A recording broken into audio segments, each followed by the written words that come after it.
নমস্কার, আমি অনুষ্কা। গল্প পাঠের আসর চ্যানেলে আপনাদের জানাই স্বাগত। কেমন লাগছে আমার গল্প পাঠ?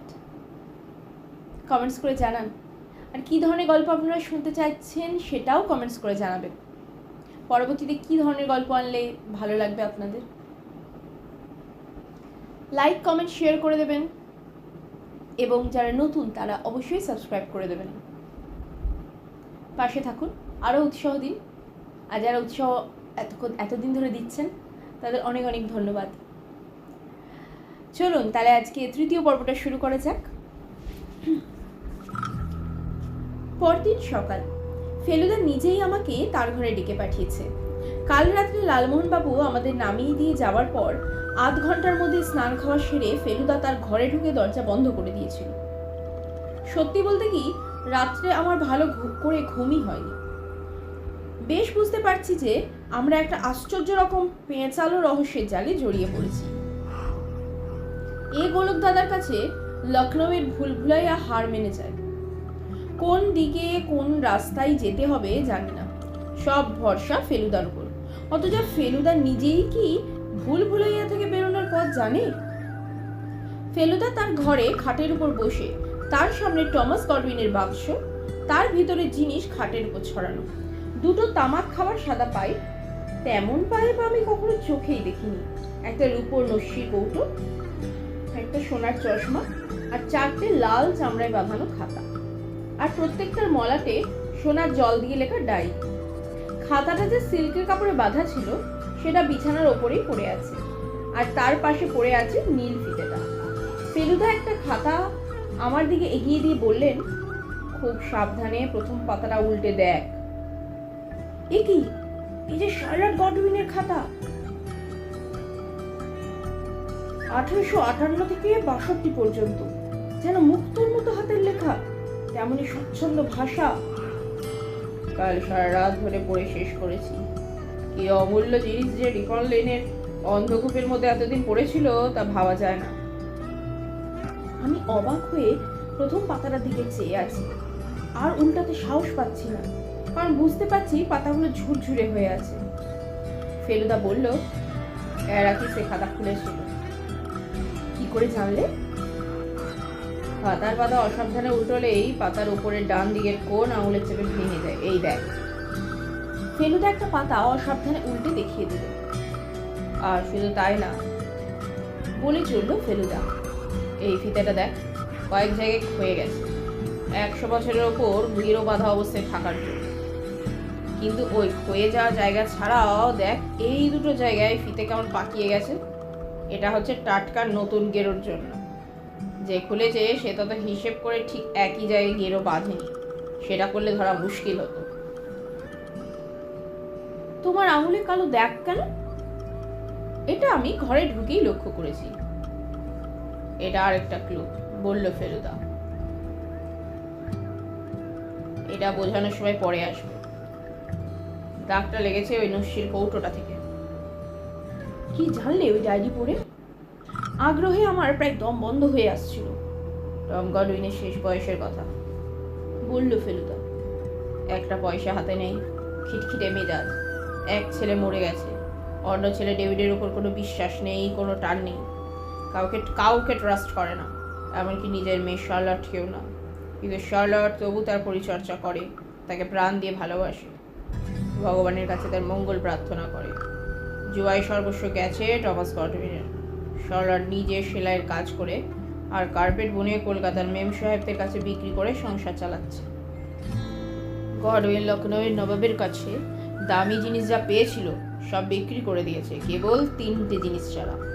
এই কাস্কেট, এই নস্যির কৌটো যেটা সে আগেই শার্লটকে দিয়েছিল, আর তৃতীয় হলো সাদাতের কাছে পাওয়া তার প্রথম বকশিস। সেটাও শার্লটকে দিয়ে গেছিল? না, সেটা সে কাউকে দেয়নি। মারা যাওয়ার আগে সে মেয়েকে বলে গিয়েছিল সেটা যেন তার কফিনের মধ্যে পুড়ে তার মৃতদেহের সঙ্গে কবর দেওয়া হয়। শার্লট তার বাপের ইচ্ছা পূরণ করে মনে শান্তি পেয়েছিল। সেটা কি জিনিস? শার্লটের ভাষায় ফাদার্স প্রেশাস প্যারিগাল রেপিটা। সেটা আবার কি? এখানে ফেলিমিত্র ফেল মেরে গেছে রে তো সে। ডিকশনারিতে বলছে রিপিটার বন্দুক বা পিস্তল হতে পারে, আবার ঘড়িও হতে পারে। প্যারিগাল হয়তো কোম্পানির নাম। সিধু জ্যাঠাও শিওর নন। তাই ঘুম থেকে ওঠার আগে ওর বাড়িতে ঢু মেরে এসেছি। দেখি বিকাশবাবু যদি আলোকপাত করতে পারেন। পার্ক স্ট্রিটে একটা নিলামের দোকান আছে, নাম পার্ক অকশন হাউস। সেখানে বিকাশ চক্রবর্তী বলে এক ভদ্রলোক কাজ করেন, যার সঙ্গে ফেলুদার খুব আলাপ। একটা কেসের ব্যাপারে ফেলুদাকে ওখানে যেতে হয়েছিল বার কয়েক, তখনই চেনা হয়। এই সেদিনও দোকানটার পাশ দিয়ে যাওয়ার সময় দেখেছি অনেক পুরনো ঘড়ি সাজানো রয়েছে। আমার মোড় বলছে ওটা বন্দুক টন্দুক নয়, ঘড়ি। লালমোহনবাবু আসার আগে অব্দি ফেলুদা শার্লট কডউইনের ডায়েরি থেকে অনেক ঘটনা বলল। শার্লটের এক ভাইজি বা বোনঝির কথা নাকি আছে ডায়েরিতে। শার্লট তাকে উল্লেখ করেছে মাই ডিয়ার ক্লেভার নিস বলে। সে নাকি কোনো কারণে তার ঠাকুরদাদাকে অসন্তুষ্ট করেছিল, কিন্তু মারা যাওয়ার আগে টম গডউইন তাকে ক্ষমা করে তার আশীর্বাদ দিয়ে যান। শার্লটের দুই ভাই ডেভিড আর জনের কথাও ডায়েরিতে আছে। ডেভিডের সমাধি আমরা সার্কুলার রোডের গোরস্থানে দেখেছি। জন বিলেতে গিয়ে আত্মহত্যা করেন। কেন সেটা শার্লট জানতে পারেনি। লালমোহন বাবু এসে বললেন, কাল সকাল অবধি দোটানার মধ্যে ছিল।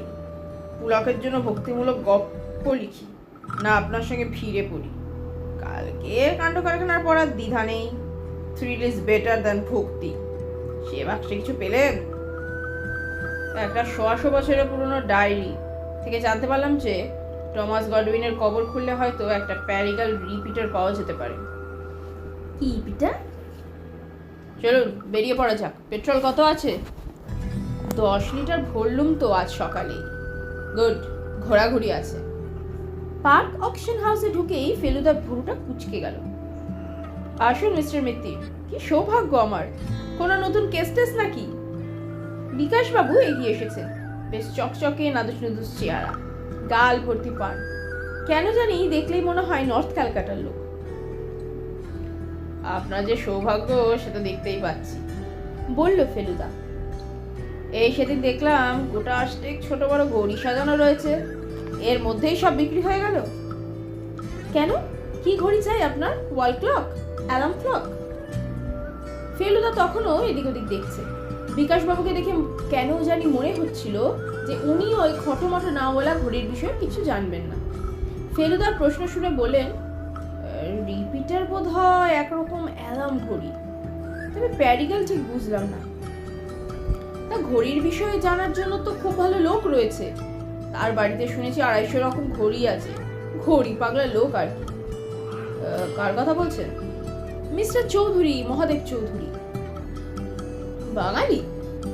বাঙালি হলেও মনে হয় পশ্চিম টশ্চিমে মানুষ। ভাঙা ভাঙা বলেন বাংলা, বেশিরভাগ ইংরেজি বলেন। এলেমদার লোক।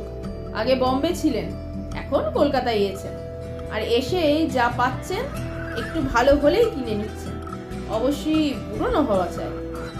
আপনি যে বলছেন এখানে ঘড়ি দেখছেন না, তার বেশিরভাগ আপনি দেখতে পাবেন ওর বাড়িতে গেলে। আর লোকটা জানেও। আপনি একবারটি গিয়ে কথা বলে দেখুন না। কাগজে বিজ্ঞাপন দিয়েছিল, দেখেননি? কি বিজ্ঞাপন?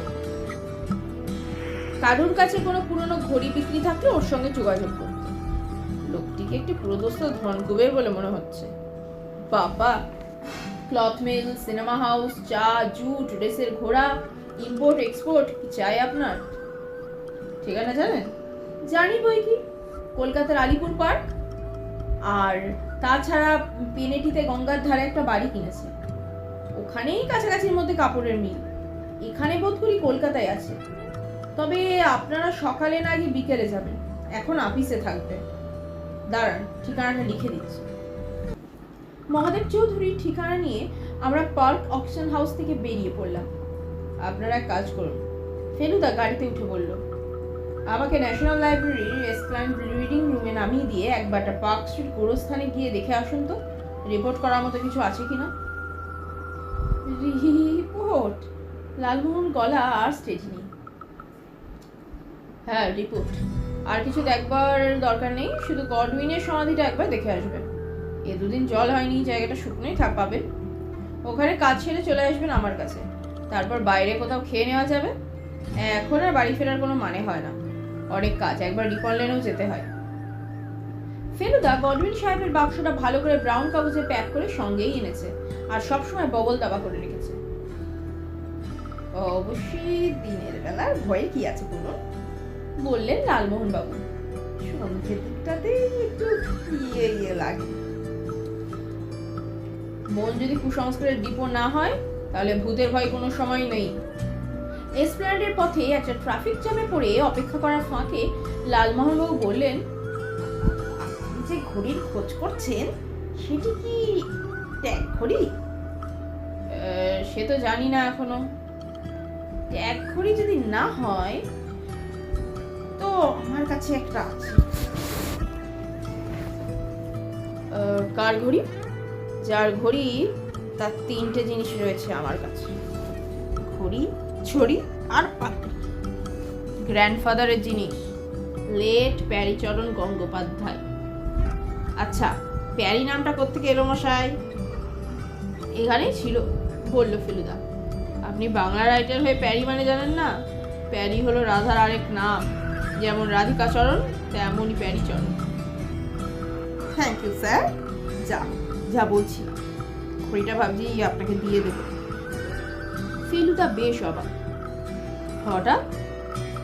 একটা কিছু দেবো দেবো করছিলাম কদিন থেকে। আবার হিন্দি ছবির সাফল্যের পেছনে তো আপনার অবদান কম নয়, আর তার মানে এই গাড়িটা হওয়ার পেছনেও হয়তো দেখবেন এই ঘড়িও সেই পেরিপিটার না কি বলছেন সে জিনিস। সেটার চান্স কম, তবে আপনি যে জিনিসটা অফার করলেন তার জন্য আমি কৃতজ্ঞ। আমার কাছে খুব যত্নে থাকবে এটা কথা দিতে পারি। 19 শতাব্দীর জিনিস তো আর ব্যবহার করা যায় না, তবে দম দেবে রোজ। ঘড়িটা চলে দিব্যি। ফেলুদাকে নামিয়ে দিয়ে যখন আমরা গেরস্থানে পৌঁছালাম তখন প্রায় 12টা বাজে। এখানে কাজ সেরে ফেলুদাকে তুলে নিয়ে আমরা যাব নিজামে মটন রোল খেতে। এটা ফেলুদারই প্ল্যান, ওই খাওয়াবে। অবশ্যই তার আগে যাওয়া হবে রিপন লেনে বাক্স ফেরত দিতে। পার্ক স্ট্রিটে এই সময়টা ট্রাফিক কম, তাই দুপুর হওয়া সত্ত্বেও গেরস্থানের পরিবেশটা বেশ নিরিবিলি। গেট দিয়ে ঢুকে দু একবার ডাকাডাকি করেও বারমেদেও দারোয়ানের দেখা পেলাম না। সে আবার ইঁদুরের সৎকার করতে কোনো ঝোপের পিছনে গেছে কিনা কে জানে। আমরা মাঝখানের পথটা দিয়ে এগোতে লাগলাম। লালমোহন বাবুকে যতই ঠাট্টা করি না কেন, আর ফেলুদা কুসংস্কারের কথা যাই বলুক না কেন, এই গেরস্থানটার ভেতরে ঢুকলে সাহসের খানিকটা কম পড়ে যায় ঠিকই। শুধু সমাধিগুলো থাকলেও তা নাই হতো, তার উপরে এত গাছপালা, এত ঝোপঝাড় আগাছা, কচু বনে ছেয়ে আছে জায়গাটা, যে তাতে ছমছমে ভাবটা আরো বেড়ে যায়। অবশ্যই লালমোহন বাবু যতটা বাড়াবাড়ি করছে ততটা করার মতো ভয়ের কারণ দিনের বেলা কি থাকতে পারে জানি না। ভদ্রলোক এগোতে এগোতে আর চোখে ফলকগুলো দিকে দেখছে আর সমানে মন্ত্র আওড়ানোর মতো বিড়বিড় করছেন। কি যেন বলছেন সেটা কান পেতে শুনে তবে বুঝতে পারলাম, সেটা শোনার মতোই বটে। দোহাই পামার সাহেব, দোহাই হ্যামিল্টন সাহেব, দোহাই স্মিথ সাহেব, ঘাটটি মটকিও না বাবা, কাজে ব্যাগরা দিও না। তোমরা অনেক দিয়েছো, অনেক নিয়েছো, অনেক শিখিয়েছো, অনেক ঠেঙিয়েছো। ক্যাম্বল সাহেব, অ্যাডাম সাহেব, আর তোমার নামের তো বাবা উচ্চারণ জানি না। দোহাই বাবা, তোমরা ধুলো ধুলো হয়ে থাকো বাবা, ধুলো ধুলো। আমি আর থাকতে পারলাম না, বললাম, কি ধুলো ধুলো করছেন? ছোটবেলায় পড়েছি যে বাবা Topesh, dust thou art to dust returns, এসবই তো ধুলো। তাহলে আর ভয় কিসের? কবিরা যা লেখে সব কি আর সত্যি? আমরা বাঁয়ের মোড় ঘুরেছি। গাছ এখনো পড়ে আছে, মাটি শুকনো, অনেক মাটি। টমাস গডউইনের সমাধি ঘিরে মাটির ঢিবি। ধুলো ধুলো ধুলো। লালমোহন বাবু যেন মনে সাহস আনার জন্যই যান্ত্রিক মানুষের মতো কথাটা বলতে বলতে গডউইনের সমাধির দিকে এগিয়ে গেলেন। তারপর তাকে 3 বার ক আর 2 বার কং কথাটা বলতে শুনলাম, আর তারপরে তিনি দাঁত কপাটে লেগে কাঁটা গাছের মতো শটান পড়ে গেলেন মাটির ঢিবির উপর। তার পা যেখানে পড়েছে তারপর থেকেই শুরু হয়েছে একটা গর্ত, সেটা প্রায় 1 মানুষ গভীর, আর সেই গর্তের মাটির ভেতর থেকে উঁকি মারছে একটা মরার খুলি। বারদশেক ঝাঁকুনিতে লালমোহনবাবুর জ্ঞান ফিরে না এলে সত্যিই মুশকিল হতো, কারণ এইরকম অবস্থায় এর আগে আমি কখনো পড়িনি। ভদ্রলোক গায়ের ধুলোমাটি ঝেড়ে বললেন, সাহিত্যিকদের নাকি সহজে অজ্ঞান হওয়ার একটা টেন্ডেন্সি আছে, বিশেষত ভয় পেলে, কারণ তাদের কল্পনা শক্তি সাধারণ লোকের চেয়ে অনেক বেশি ধারালো। তোমার দাদা যে কুসংস্কারের কথাটা বললেন সেটা একদম বাজে, আমার মধ্যে ওসব একদম নেই। আমরা অবশ্যই আর 1 মিনিটও সময় নষ্ট না করে সোজা চলে গেছিলাম ফেলুদার কাছে। ওর কাজও শেষ হয়ে গেছিল, না হলেও ও যে এমন খবর শুনে সব কাজ ফেলে গোরস্থানে চলে আসবে সেটা জানতাম। গডউইনের সমাধি দেখে মাটির ভিতর থেকে উকি মারে প্রায় 150 বছরের পুরনো মরার খুলি দেখে আর চারদিকটা ভালো করে সার্চ করে সমাধি থেকে হাত 10 দূরে পড়ে থাকা একটা কোদাল ছাড়া আর কিছু পেলেন না ফেলুদা। এবারে অবশ্যই দারোয়ানের সঙ্গে দেখা হলো। সে বলল তার ভাতিজার পানের দোকান আছে কাছেই, লোয়ার সালফুরা রোডের মোড়ে, সেখানে একটা জরুরি কথা বলতে গিয়েছিল। সে কবর খোঁড়ার ঘটনা কিছুই জানে না, তার উপর ঘটনাটা আগের রাত্রে ঘটেছে, আর যারা করেছে তারা পাঁচিল টপকে এসেছে। ফেলুদা দারোয়ানের সাহায্যে মিনিট 15 মধ্যে মাটি আর গাছের পাতা দিয়ে গর্তটা মোটামুটি বুঝিয়ে দিল। যাওয়ার সময় দারোয়ানকে বলে গেল ঘটনাটা সে যেন কাউকে না বলে। গোরস্থান থেকে আমরা সোজা চলে গেলাম রিপন লেনে। 14/1 সিঁড়ি দিয়ে উঠতে আমাদের একটু বাধা পড়লো। একজন নামছেন সিঁড়ি দিয়ে, তার হাতে একটা লম্বা চামড়ার কেস, গিটারের কেস। বছর 25 বয়সের এক যুবক। এ ধরনের চেহারা যে কোনো সময়ে, বিশেষ করে সন্ধ্যের দিকে, পার্ক স্ট্রিটে গেলেই দেখা যায়, কাজেই বর্ণনা দেওয়ার দরকার নেই। ক্রিস গডউইনের এই যে বেরোলো, ফিরবে বোধহয় সেই রাত্রে ব্লু ফক্সের বাজনা শুনে। দোতলা আজ আর কালকের মতো নিস্তব্ধ নয়, বৈঠকখানে গলাবাজি চলছে। একটা গলা আমাদের চেনা, অন্যটা মনে হয় 3 তলার সাহেব। প্রথম গলা বিশ্রী ভাষায় ধমকাচ্ছে, আর দ্বিতীয় গলা ইনিয়ে বিনিয়ে দোষ অস্বীকার করছে। কাস্কেট কথাটা বারবার ব্যবহার করছে দুজন। ফেলুদা বারান্দায় গিয়ে বৈঠকখানার দরজায় টোকা মারল। সঙ্গে সঙ্গে বিস্ফোরণের মতো শোনা গেল, কন হ্যাঁ? আমরা 3 জনেই চৌকাট পেরোলাম। অচেনা ভদ্রলোকটির গায়ের রং হলদে, সর্বাঙ্গে মেচেতা, মাথায় টাক, দুটো দাঁত সোনা দিয়ে বাঁধানো, বয়স 60-65। ভদ্রলোক আমাদের দিকে পেছন ফিরে দাঁড়িয়েছিলেন। ফেলুদা থেকে পাশ কাটিয়ে এগিয়ে গিয়ে হাতের বাক্সটা মোড়ক খুলে সোফায় বসা মিস্টার গডউইনের দিকে এগিয়ে দিল। এটা কাল রাতে যাওয়ার লোভ সামলাতে পারেনি, আমার রিসার্চে প্রচুর সাহায্য করবে। গডউইন বাক্সটা পেয়ে এক মুহূর্ত হতভম্ব থেকে তারপর অট্ট হাসিতে ফেটে পড়ল। So you fooled them, you fooled them, those fools, ধূর্ত, ঠক, জোচ্চোর। এবার শুধু রাগ আর বিদ্রুপ, আর তার সবটা গিয়ে পড়েছে অন্য ভদ্রলোকটির উপর। টম গডউইনের প্রেতাত্মা নিয়ে গেছে তার বাক্স। ইনি কি টম গডউইনের প্রেতাত্মা? দিস জেন্টলম্যান, কি মনে হয় তোমার? এই যে ইনি হচ্ছেন মিস্টার অ্যারাকিস, আমার 3 তলার প্রতিবেশী। জর্জ টেবিলের ছটফটানি আমার প্রত্যেক বৃহস্পতিবারের সন্ধেগুলোকে মাটি করে দেয়। মিস্টার অ্যারাকিস বোকার মতো বাক্সটার দিকে চেয়েছিলেন। এবারে তার দৃষ্টি গেল ফেলুদার দিকে, তারপর আবার বোকার মতো দৃষ্টি ঘুরিয়ে দরজার দিকে এগোতে গিয়েই তাকে থেমে যেতে হলো। ফেলুদা তার নাম ধরে ডেকেছে, মিস্টার অ্যারাকিস। ভদ্রলোক ফেলুদার দিকে চাইলেন। ফেলুদা ধীর কণ্ঠে বলল, এই বাক্সের একটা জিনিস বোধ হয় আপনার কাছে রয়ে গেছে। Certainly not. অ্যারাকিস গর্জিয়ে উঠলেন, আর সেটা আপনিই বা বুঝছেন কি করে? মার্কাস, তুমি বাক্স খুলে দেখে নাও তো কোনো জিনিস কম পড়েছে কিনা। এতক্ষণে জানলাম মিস্টার গডউইনের প্রথম নাম, আর সেই সঙ্গে আর্কিস মার্কিসের রহস্যের সমাধান। মার্কাস গডউইন বাক্স খুলে তার ভিতরে হাতড়ে দেখে, একটু কিন্তু ভাব করে বললেন, কই মিস্টার মিটার, এতে তো সব জিনিসই আছে বলে মনে হচ্ছে। ওই নস্যির কৌটোটা একবার বার করবেন কি, যেটার বর্ণনা শার্লট গডউইন তার ডায়েরিতে দিয়েছেন এবং বলেছেন ওর গায়ে পানা, চুন্নি আর নীলাবসনা ছিল। মিস্টার গডউইন কৌটো বার করে ঘুরিয়ে ফিরিয়ে দেখলেন। ফেলুদা বলল, বুঝতে পারছেন কি, যে ওটা একটা সস্তা কেনা নতুন কৌটো, যাতে কালো রং মাখিয়ে পুরনো করার চেষ্টা করেছিলেন মিস্টার অ্যারাকিস। 5 মিনিটের মধ্যে ওপর থেকে আসল নস্যির কৌটো এনে দিলেন মিস্টার অ্যারাকিস। আর মিস্টার গডউইন তাকে দিয়ে ঈশ্বরের দোহাই দিয়ে বলিয়ে নিলেন যে সামনের বৃহস্পতিবার যদি আবার খটখটানি শোনেন তাহলে পুলিশে খবর দেবেন।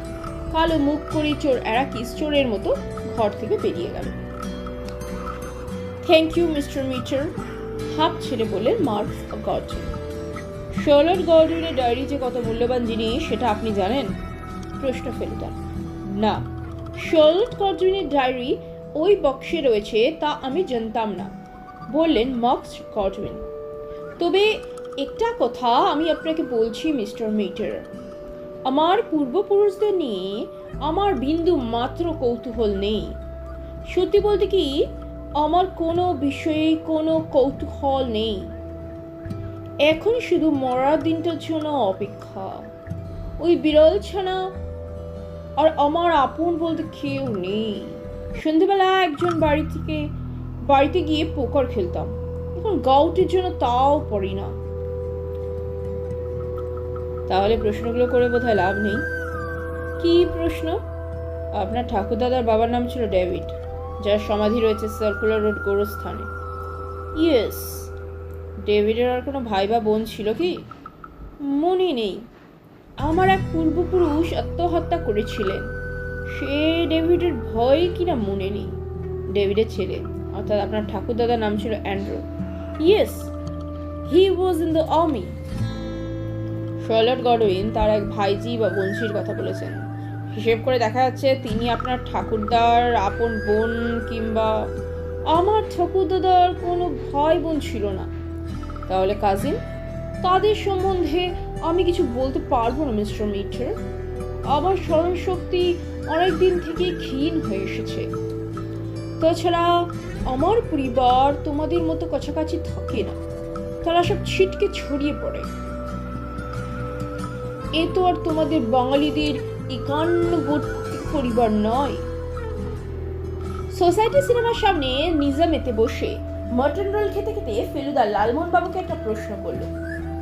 নরেন বিশ্বাস লোকটাকে আপনার কেমন মনে হয়? লালমোহন বাবু চিবানো শেষ করে ঢোক গিলে বললেন, ভালোই তো, চোখের মধ্যে বেশ একটা ভাব আছে। আমারও তাই মনে হয়েছিল। এখন আর হচ্ছে না? অবশ্যই একটা দোষে একটা মানুষের গোটা চরিত্র নষ্ট করে দেয় না, কিন্তু এটা বলতেই হয় যে ভদ্রলোক একটা মারাত্মক অন্যায় করে ফেলেছেন। আমরা দুজনেই খাওয়া থামালাম। আজ প্রমাণ পেলাম যে ওর মানি ব্যাগের কাটিং দুটো ন্যাশনাল লাইব্রেরি রিডিং রুমে সযত্নে রক্ষিত 150-200 বছরের পুরনো খবরের কাগজ থেকে ব্লেড দিয়ে কেটে নেওয়া। আমার মতে অপরাধের জন্য মানুষের জেল হওয়া উচিত। আমি কল্পনা করতে চেষ্টা করলাম নরেনবাবু রিডিং রুমে বসে দম বন্ধ করে গোপনে কর্মচারীদের দৃষ্টি এড়িয়ে এই দুষ্কর্মটি করছে, কিন্তু পারলাম না। সত্যি মানুষকে দেখে চেনার উপায় নেই। এটা একটা রোগ বলতে পারেন। ফেলুদা বলে চলল। আর এই ধরনের অন্যায় কাজ ধরা না পড়ে সাকসেসফুল করতে পারলে মানুষ একটা উৎকট আনন্দও পায়, নিজেকে আর 5 জনের চেয়ে বেশি চতুর মনে করে, একটা আত্মতৃপ্তি অনুভব করে। Very sad. মাটন রোলের পর লস্যির অর্ডারের সঙ্গে সঙ্গে ফেলুদা বিলটাও আনতে বলে দিল। ঘড়িতে বলছে 2:30। আরও 3 ঘন্টা সময় কাটিয়ে তারপর যেতে হবে ঘড়ি পাগল মিস্টার চৌধুরীর বাড়িতে। আমি জানি প্যারিগাল রিপিটারের সমাধান না হওয়া পর্যন্ত ফেলুদার শাস্তি নেই। আচ্ছা মশাই, হাঁড়িরও কি এইভাবে খাবারের প্রত্যাশায় জানলার উপর বসে হাঁক পারতো নাকি? আমাদের পাশেই রাস্তার দিকে একটা জানলা, তার উপর একটা কাক বসে বেশ কিছুক্ষণ থেকে কা কা করছে। সেইটার দিকে তাকিয়ে লালমোহন বাবু প্রশ্নটা করেছেন। সম্ভবত না, তবে বাড়ির আলসে বা ছাদের পাঁচিলে যে বসতো তার অনেক প্রমাণ পুরনো ছবিতে আছে। আশ্চর্য, পাখিটার চেহারা যে কিরকম তাই জানি না। জানার একটা উপায় হচ্ছে চিড়িয়াখানায় যাওয়া। আর না হয় চলুন কর্পোরেশন স্ট্রিট দিয়ে বেরোবো। মিউনিসিপ্যাল বিল্ডিংয়ের সামনে কর্পোরেশনের সিম্বলে হারগিলের চেহারা দেখিয়ে দেবো। আপনি এখনো কর্পোরেশন স্ট্রিট বলছেন? থুরি, সুরেন ব্যানার্জি।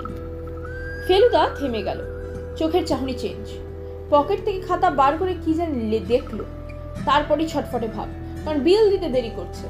ফেলুদা বেয়ারা বলে ডাক দিল, যেটা সচরাচর করে না। বিল দিয়ে গাড়িতে উঠে ড্রাইভার হরিপদকে নির্দেশ দিয়ে দিল। গাড়ি সুরেন ব্যানার্জি রোডে গিয়ে পড়ল। ফেলুদা বাড়ির নম্বর দেখছে, যদিও সব বাড়িতে নম্বর নেই। কলকাতার এই আরেকটা কেলেঙ্কারি। আর একটু এগিয়ে যাবো ভাই? তপসে 141 দেখলেই বলবি। মনে পড়ে গেল 141 SNB, সুরেন্দ্রনাথ ব্যানার্জি। বুকটা ঢিপ ঢিপ করছে। ওই যে 141। গাড়ি থামলো। বাড়ির গায়ে লেখা বোর্ন অ্যান্ড শেফার্ড BS। পাওয়া গেছে, মিলে গেছে। ফেলুদার সঙ্গে আমরাও দুজনও ভিতরে ঢুকলাম। লিফট দিয়ে উঠতে হবে। দোতলায় লিফট থেকে বেরিয়েই একটা সোফা বেঞ্চি পাতা ঘর। একজন কর্মচারী আমাদের দিকে এগিয়ে এলেন।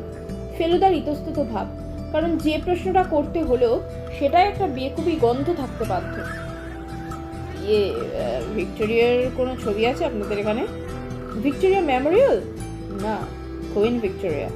আগে না, আমাদের এখানে শুধু যারা ভারতবর্ষে এসেছেন তাদের ছবি পাবেন। এডওয়ার্ড দ্য সেভেন্থ পাবেন, যখন প্রিন্স অফ ওয়েলস ছিলেন।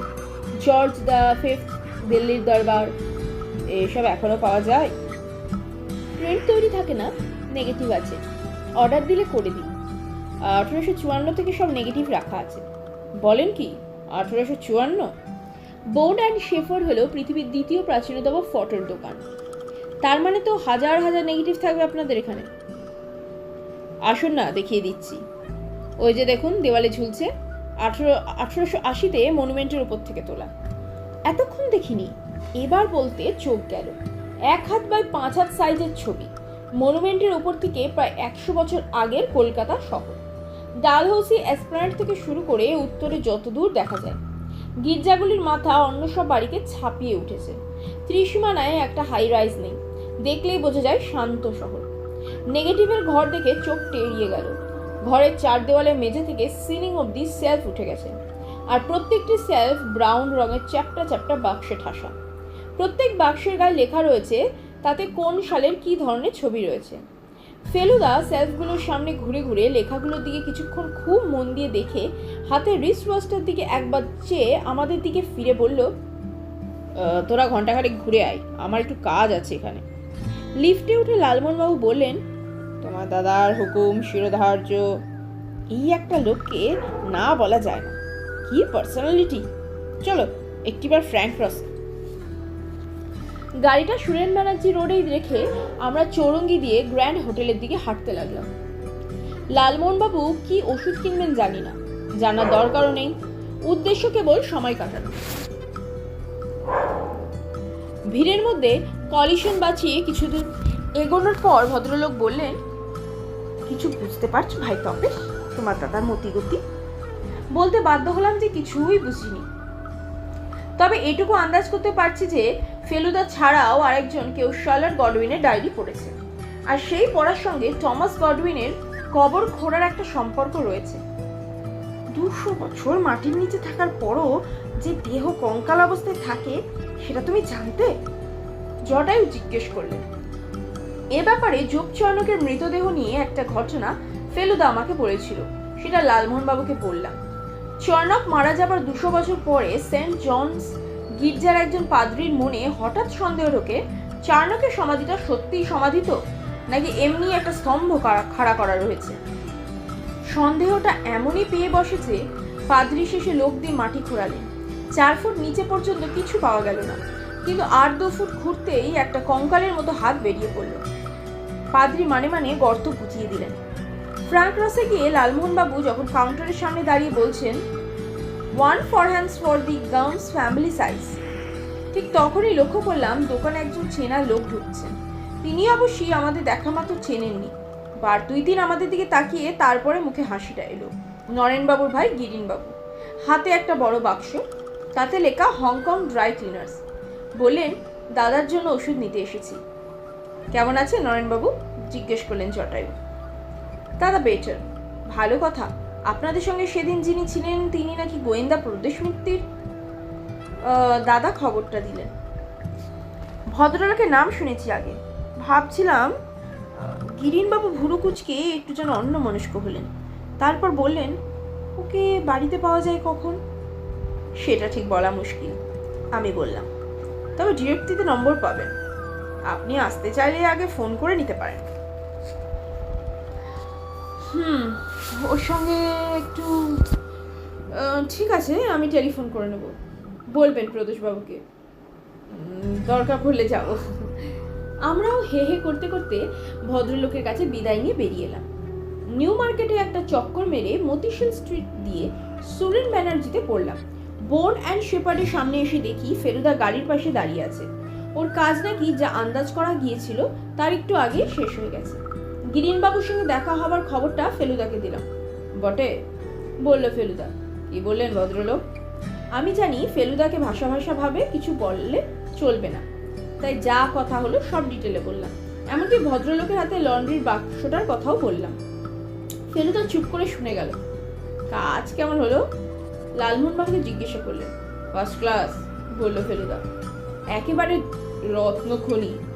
আর ওখান থেকে ফোন করে জেনে নিয়েছি মিস্টার চৌধুরী বাড়ি ফিরেছেন, পাকা অ্যাপয়েন্টমেন্ট হয়ে গেছে। মকবলের মতো মোলায়েম গলায় কথা বলেন ভদ্রলোক। বাজাঘড়ি বা চাইমিং ক্লক অনেক শুনেছি, কিন্তু মহাদেব চৌধুরীর বাড়িতে ঢুকতে না ঢুকতে 6টা বাজার যেসব অদ্ভুত শব্দ একটার পর একটা ঘড়ি থেকে আমাদের কানে আসতে লাগলো, সেরকম ঘড়ির বাজনা আমি কোনোদিনও শুনিনি। লালমোহনবাবু বললেন, এই যে স্বর্গদ্বার নিয়ে দিয়ে ঢুকছি মশাই, মাঙ্গলিক বাজছে, এই রিসেপশন ভাবা যাবে না। ঢুকতেই যে ভদ্রলোকের সঙ্গে দেখা হলো তা নয়, একজন কর্মচারী গোছের লোক এসে বলল, মিস্টার চৌধুরী ব্যস্ত আছেন, আমাদের একটু অপেক্ষা করতে হবে। আমরা একটা আপিস ঘরে গিয়ে বসলাম। এই ছোট্ট ঘরেও দুটো বাহারের ঘড়ি, একটা দেওয়ালে, একটা বুকশেলফের উপর। ঘড়ি শব্দ থামতে এখন বাড়িটা থমথমে মনে হচ্ছে। বেল্লাই হাল ফ্যাশনের বাড়ি, পায়ের নিচে শ্বেত পাথরের মেঝেতে মুখ দেখা যায়। একটা গলার স্বর বাড়ির ভেতর থেকে মাঝে মাঝে শুনতে পাচ্ছি।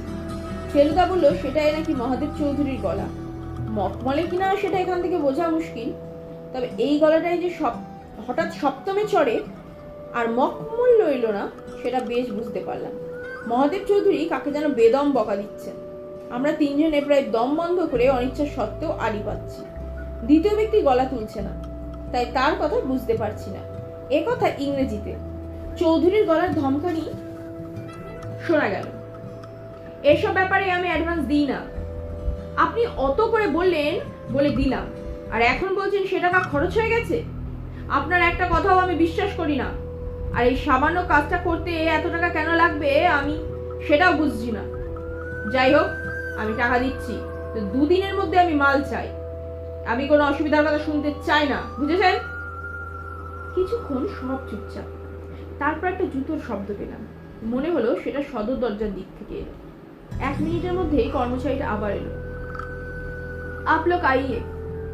মিস্টার চৌধুরীর মাথার চুল থেকে পায়ের ডগা পর্যন্ত সত্যিই মখমলের মতো। ভদ্রলোক দিনে 2বার দাড়ি কামার নিশ্চয়ই, না হলে সন্ধ্যা 6টায় পুরুষ মানুষের গাল এত মসৃণ হয় না। পরে লালমোহনবাবু বলেছিলেন, মনে হচ্ছিল গালে মাছি বসলে পিছলে যাবে। যে বিশাল বৈঠকখানা ঘরটাতে আমরা বসেছি, সেটাও মিস্টার চৌধুরীর মতোই পালিশ করা। আনাচে কানাচে কোথাও এক কণা ধুলো বা একটাও পিঁপড়ে বা আরশোলা থাকতে পারে বলে মনে হয় না। সোনার হলডারে ধরা সিগারেটে একটা টান দিয়ে ধোঁয়া ছেড়ে ফেলুদার দিকে চেয়ে প্রশ্ন করলেন মিস্টার চৌধুরী, ওয়েল, ঘড়িটা এনেছেন সঙ্গে? আমরা সকলেই অবাক। ফেলুদা তো বটে। ঘড়ি? কি ঘড়ি বলুন তো? প্রশ্ন করলো ফেলুদা। আপনি যে বললেন একটা ঘড়ির ব্যাপারে দেখা করতে আসছেন, আমি তো ভাবলাম আমার বিজ্ঞাপন করে ফোন করে আমাকে আসছেন। মাফ করবেন মিস্টার চৌধুরী, আমি আপনার বিজ্ঞাপন করিনি। আমার একটা ব্যাপার একটু জানার দরকার হয়ে পড়েছে, সেটা সম্ভবত ঘড়ি সংক্রান্ত।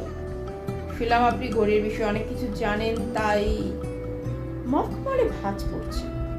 ভদ্রলোক একটু যেন বিরক্তির সঙ্গেই নড়ে চড়ে বসে বললেন, আমার সময় বেশি নেই মিস্টার মিটার, একটু পরে কলকাতার বাইরে চলে যাব। আপনার কি জানার আছে? সংক্ষেপে বলুন। প্যারিগাল রিপিটার জিনিসটা কি সেটা জানতে চাইছি। মখমল হঠাৎ পাথর হয়ে গেল। সিগারেট হোল্ডার ঠোঁটের কাছে এসে থেমে গেছে। চোখের মণি পাথর, দৃষ্টি ফেলুদার দিকে, নিষ্পল। আপনি কোথায় পেলেন নামটা? 19শ শতাব্দীর এক ইংরেজি উপন্যাস। তার কাজের সুবিধার জন্য যে ফেলুদা অম্লান বদনে মিথ্যে কথা বলতে পারে সেটা আগেও দেখেছি।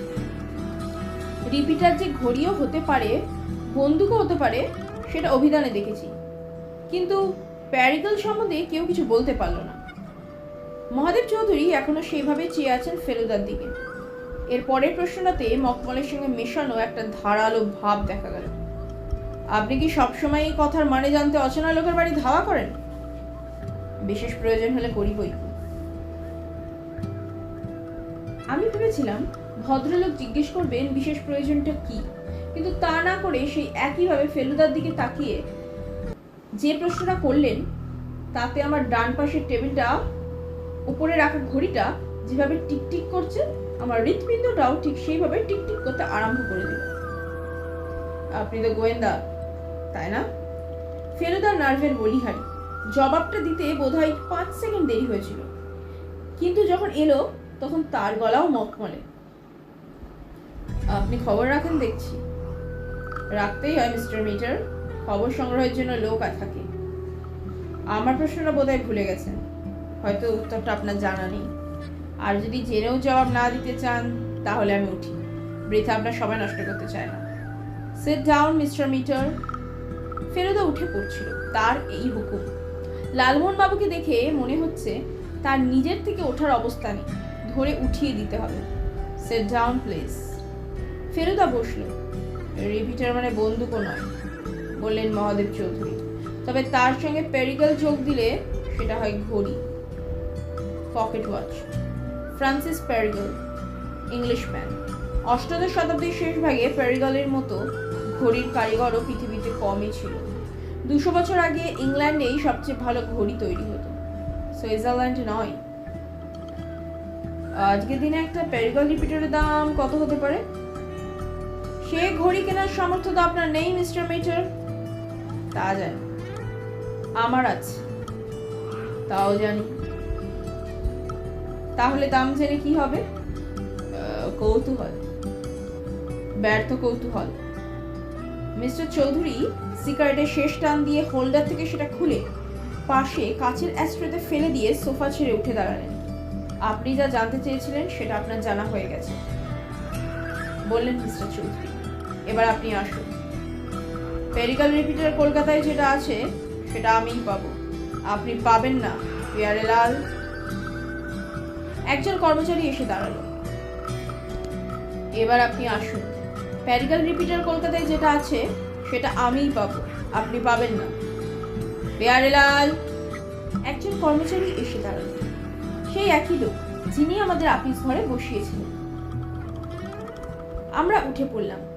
যখন ঘর থেকে বেরোচ্ছি তখন মকমলের মতো গলাটা আরেকবার শোনা গেল। আমার কাছে অন্যরকম রিপিটারও আছে মিস্টার মিটার, তবে তার আওয়াজ ঘড়ির মতো সুরেলা নয়। আপনার বর্তমান কাহিনীর নায়ক তো ইনিই বলে মনে হচ্ছে, বললেন জটায়ু। আমরা আলিপুর পার্ক থেকে ফিরছি। গাড়ির কাঁচ আবার তুলে দিতে হয়েছে, কারণ বৃষ্টি। জাজেস কোর্ট রোডে পড়ার সঙ্গে সঙ্গেই বৃষ্টিটা নেমেছে। ফেলুদা লালমোহন বাবুর কথা আর কোনো জবাব না দিয়ে জানলার বাইরে দৃশ্য দেখতে লাগলো। লালমোহন বাবু একটানা বেশ কোনো কথা না বলে থাকতে পারেন না, বললেন, জানি নায়ক না বলে ভিলেন বলা উচিত, কিন্তু আপনি যে বলেন ক্রাইমের ব্যাপারে সকলকেই সন্দেহ করা উচিত, যে কেউ ভিলেন হতে পারে, তাই আর বললুম না। অবশ্যই সন্দেহটাও যে ঠিক কি কারণে করা উচিত সেটা এখনো আমার কাছে পরিষ্কার। কবল খোলাটা কি ক্রাইমের মধ্যে পড়ে? ফেলুদা কোনো কথারই জবাব দিচ্ছে না দেখে লালমোহন বাবু এবার অসহিষ্ণু হয়ে বললেন, ও মশাই, আপনি যে দমে গেলেন বলে মনে হচ্ছে, তাহলে আমাদের কি দশা হবে ভেবে দেখুন। একে তো ভদ্রলোকের হাত পা দেখে হাড়গোড় নড়বড়ে হয়ে যাওয়ার অবস্থা, তারপরে ওই অতগুলো ঘড়ি ঢং ঢং, তার উপরে আবার আপনি গুম, বাইরে বৃষ্টি, রাস্তায় গাড্ডা। এতক্ষণে ফেলুদা মুখ খুলল। আপনার অনুমান ভুল মিস্টার গাঙ্গুলি, আমি দমিনি মোটেই। জটিল গোলক ধাঁধার মধ্যে পথ পেয়ে গেলে কি লোকে দমে? বরং উল্টো। পথ পেয়ে গেছে? পেয়েছি, তবে পথের শেষে কি আছে তা এখনো জানি না। পথ অত্যন্ত ঘোরালো। আরো বেশি কিছুটা এগোলে পরে শেষে দেখা যাবে। আমরা বাড়ি ফেরার পরও টিপ টিপ করে বৃষ্টি পড়তে লাগলো। লালমোহনবাবু বলে গেলেন কাল সকালে আবার আসবেন। এই কেসটায় আমি ছাড়া আপনার গতি নেই ফেলুবাবু। বাসে ট্রামে ঘোরাঘুরি করতে হলে আপনার কত সময় লাগতো বাবুন দেখি। আজ দুপুরে নিজামে বসে থাকতেই লক্ষ্য করেছি ফেলুদা তার খাতায় কি যেন হিচিবিচি কাটছে। রাত্রে খাবার পর ওর ঘরে এসে জানতে পারলাম সেটা কি। ও যে আমাকে ডেকে পাঠিয়েছিল তা নয়, এমনিতেই আমার ওর জন্য ভাবনা হচ্ছিল। মহাদেব চৌধুরীকে দেখে আর তার কথা শুনেও কি দুশ্চিন্তা হচ্ছিল। ভদ্রলোকের মুখটা মনে করলেই কেমন জানি বুকটা কেঁপে উঠছিল। লালমোহনবাবু হিরো ভিলেন যাই ইচ্ছে তাই বলুন না কেন, আমার কাছে উনি একটা ভয়াবহ চরিত্র। বাইরেটা মখমলে হলে কি হবে, ভেতরটা থর মরুভূমির কাঁটা ঝোপের জঙ্গল। অবশ্যই ফেলুদাকে দেখে মনেই হলো না যে তার কোনো দুশ্চিন্তা হচ্ছে। সে এখন সামনে খাতা খুলে বসে এক মনে একটা নকশার দিকে দেখছে। আমি ঢুকতে এই দেখ শাখা প্রশাখা বলে খাতাটা আমার দিকে এগিয়ে দিল। তাতে যে জিনিসটা আঁকা রয়েছে সেটা আমি তুলে দিচ্ছি। টমাস গডউইন, তার 3 সন্তান, ডেভিড গডউইন, জন গডউইন, শার্লট গডউইন। শার্লট বিয়ে করেননি। ডেভিড গডউইন পুত্র অ্যান্ড্রু গডউইন, তার পুত্র চার্লস গডউইন, তার পুত্র মার্কাস গডউইন, তার পুত্র ক্রিস্টোফার গডউইন। জন গডউইনের কোনো বংশধর পাওয়া যায়। ডান দিকটা কিরকম খালি খালি লাগছে না? তা তো লাগবেই, শার্লটকে বিয়েই করেনি। শার্লটকে নিয়ে সমস্যা নয়, সমস্যা ওই জন ব্যক্তিটিকে নিয়ে। ওই একটি শাখার বাকি অংশটা লুকিয়ে আছে। অবশ্যই একটা জিনিস উল্টো অবস্থায় দেখেছি, যেটা সোজা দেখলে পরে কিছুটা আলোকপাত হতে পারবে। অর্থাৎ কাল সকালে। এটা ফেলুদার একটা মার্কা মারা হেয়ালি, আর যখন হেয়ালি করে বলছে তখন হেয়ালি করবার জন্যই বলছে। আমাদের কথার ফাঁকেই বৃষ্টিটা থেমে গিয়েছিল। ফেলুদাকে হঠাৎ ব্যস্তভাবে বিছানা থেকে উঠতে দেখে অবাক হলাম। বললাম, বেরোবে নাকি? Yes sir. সে কি, কোথায়? ডিউটি আছে। কিসের ডিউটি? পাহারা। তার হান্টিং বুট জোড়া বার করে রেখেছে ফেলুদা, সেটা এতক্ষণ দেখিনি। ওটা দেখলেই আমার গায়ে কাঁটা দেয়, কারণ ফেলুদার প্রত্যেকটা বিখ্যাত তদন্তের সঙ্গে ওটা জড়িয়ে আছে। মাঝরাত্রিরে গোরস্থানে চলতে ফিরতে হলে ওটা ছাড়া গতি নেই। গোরস্থানে? ধরা গলায় জিজ্ঞেস করলাম আমি। আর কোথায় বল? একা যাবে? চিন্তা নেই, সঙ্গী আছে, রিপিটার। ফেলুদা আলমারি থেকে তার 32 কলটা বার করে পকেটে পড়ল। আমার ভালো লাগছে না ব্যাপারটা মোটেই। বললাম, তো ওখানে কি ঘটবে বলে আশা করছো? কবর তো খোঁড়া হয়ে গেছে। যদি ঘড়ি পেয়ে থাকে সে তো নিয়ে গেছে। দেয়নি। যে বা যারা খুঁড়ছিল তারা মরার খুলি দেখেই ভয়ে পালিয়েছে, নইলে এভাবে কোদাল ফেলে দিয়ে যায় না। হয় নিয়ে যাবে, না হয় লুকিয়ে রাখবে। এই জিনিসটা আমার একেবারেই খেয়াল হয়নি। রহস্য তো বেশ ঘনীভূত হয়ে উঠেছে। কি মনে হচ্ছে আপনাদের? এই গ্রেভ ডিগিং এর সঙ্গে কে যুক্ত? কে আসল ভিলেন? ভাবতে থাকুন। অন্তিম পর্ব নিয়ে খুব শীঘ্রই আসছি। ততদিন পর্যন্ত ভালো থাকবেন, সুস্থ থাকবেন। লাইক, কমেন্ট, শেয়ার করে দেবেন এবং সাবস্ক্রাইবটা করে দেবেন। দেখা হচ্ছে পরের এপিসোডে।